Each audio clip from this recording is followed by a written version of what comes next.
Forensic with Pastor Dan. We're going to start a new concept today. We're looking today at handwriting analysis. So what we're going to look at here, definition, handwriting analysis is defined as a process of examining documents that are in question due to authenticity or have been damaged to recover relevant to the investigation. Now, this is referred to as a QDE, questionable document examiner. All right, that's for the person that does the job. What exactly does a document examiner do? First of all, they analyze handwriting. They analyze documents for authenticity, make and model to see if there's certain things inside the paper and things along those lines. Way to identify this, make sure they are who they are, correctly made. Recover of documents, stuff like the Titanic, when they brought those things back, documents that they recovered in those ways. So those are all things that a questionable document examiners will do. All right, what is a questioned document? It's a document that is in its entirety or part that is subject to question about this authenticity or to origin. Now, that could be a question: handwriting, the signature, typing, the way the typing looks, other marks of interest. So we'll look at if people will cut things out so that when the handwriting in there, where those things came from, things along those lines, to identify back in that way. Now, handwriting. No two adults have the same handwriting, even twins. Handwriting can be used to confirm with a high probability that sample was written or not written by an individual. All right, when we do this, there are two important forgeries that took place.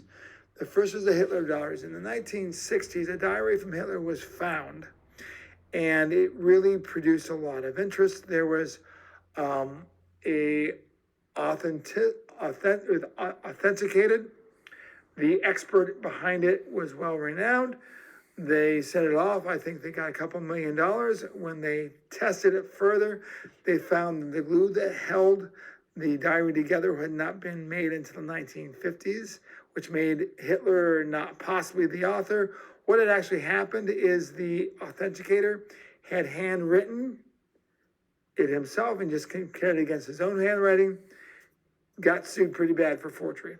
Second one was Hughes. Howard Hughes was a multi-millionaire. Now, Hughes had was quite eccentric. I try to not be too graphic, but he had a tendency not to want to lose anything. Anything that came out of his body, he kept everything.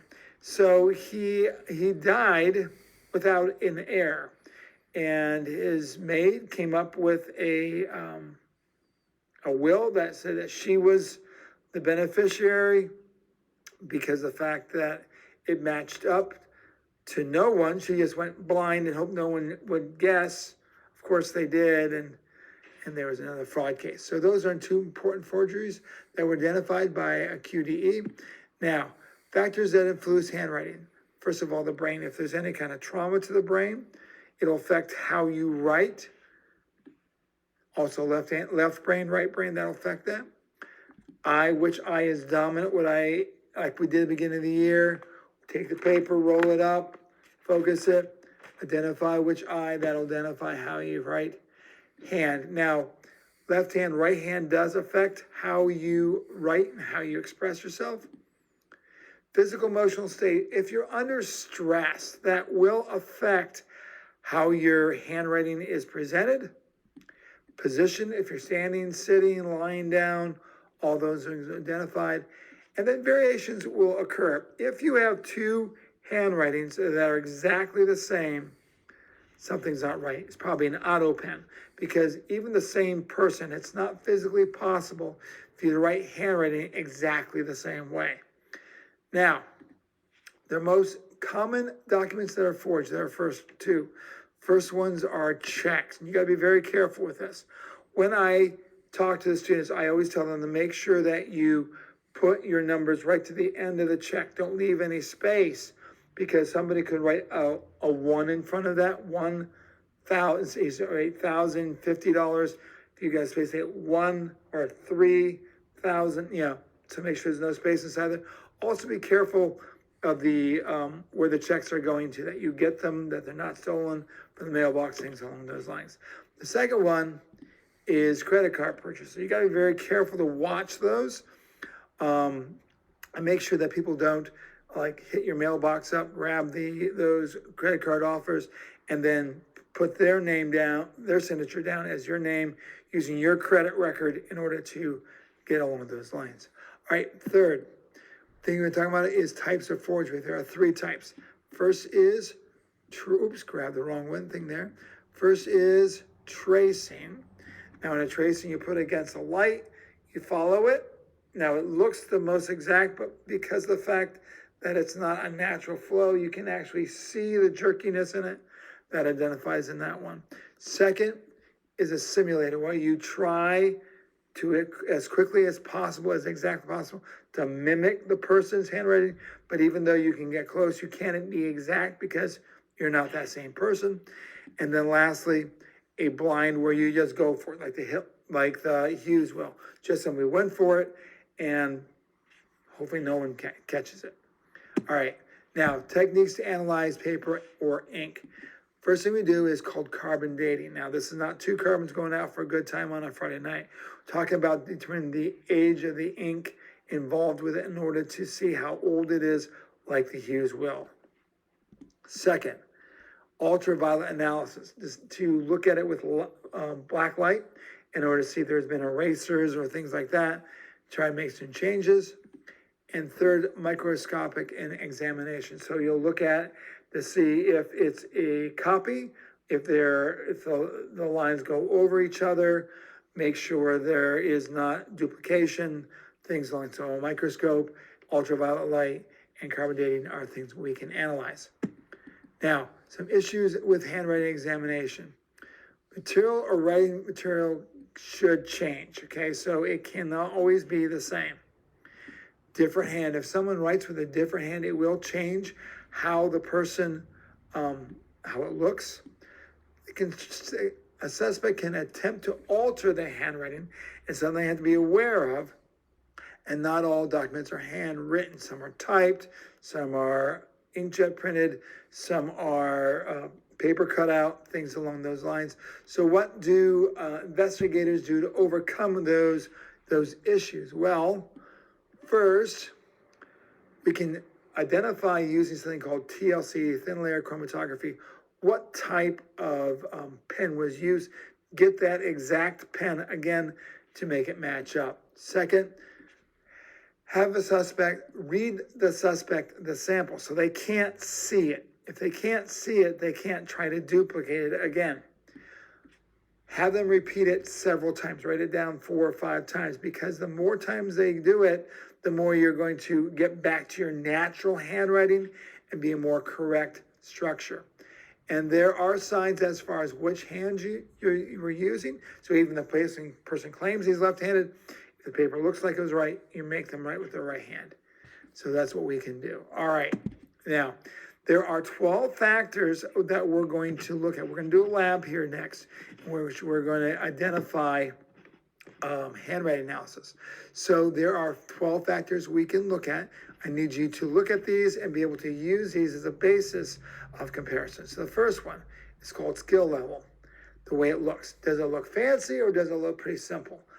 I don't have fancy handwriting. My mother has awesome handwriting. She got paid one time to write invitations to a wedding. No one would ever ask me to write invitations, not even my own wife. All right, second, slant. Now, forward, is this lean forward or backward? This does not always identify handiness, if it's left-handed or right-handed. Sometimes it does, but we can identify how far it slants in order to identify that characteristic. Form. This is the most important, identifying like qualities, so like how you make your A's, how you make your B's, how you make your S's, those forms. Third one, movement and pressure. The way the writer moves, the amount of pressure on the pen. I had a really huge bump on my hand when I was in high school. I don't write as much, I type more, but thus we can identify the amount of pressure and the way that the movement is on the paper. All right, proportions of height and loops. The symmetry of the letter, does it look balanced? the size and quality of the writing, the distance of the loops or circles. Those are all things that we can do to identify proportion, heights, and loops. The I's and the T's, the way they're crossed. We call this diacritics. I had a friend of mine who always put little hearts when she signed her I's. Or some people don't even put their I's anywhere near them. Those are called diacritics. Those are the things we can identify. All right, baseline. How close the placement of written document, and it can identify if there's been an alteration, if it's not, look like it's been copied on another piece of paper, but where it looks like if it's up and down. I have astigmatism. Sometimes my writing drops if it's not on a lined paper. All right, next is pen lift and embellishments. This is how the pen moves. And embellishment character is unique to the person. So like when I make my D, it's a big D for Dan. So that kind of embellishment is what we're talking about there. All right, speed. The speed of the writer is a key identifying in a QDE in the examining process. Fast and slow speeds are difficult to duplicate, leaving behind consistency in writing. So you can see how fast or how slow. And you're in a hurry, you end up writing faster and more sloppy in your composition. Entry and exit points, how it starts and stops, that makes sense, and how they connect together, that's what we're looking for. Spacing and spelling, how far apart they are, and spelling. Actually, spelling is something that can identify a person's characteristics. That's why you read them, so they don't see how it's supposed to be spelled, and if they misspell a word, they will often misspell the word again as they're writing it out because they don't know. All right, format and case, how structural looks are used in capital letters or small letters. Like some people will write the first letter, big capital letter, and then every other letter starts with a small capital letter, even though it's not supposed to. That's what we can identify, and that's all of them. All right, that's all the characteristics. We're going to look at those and be able to identify those in the lab tomorrow. Hopefully that's not too bad. Take care. God bless. Bye.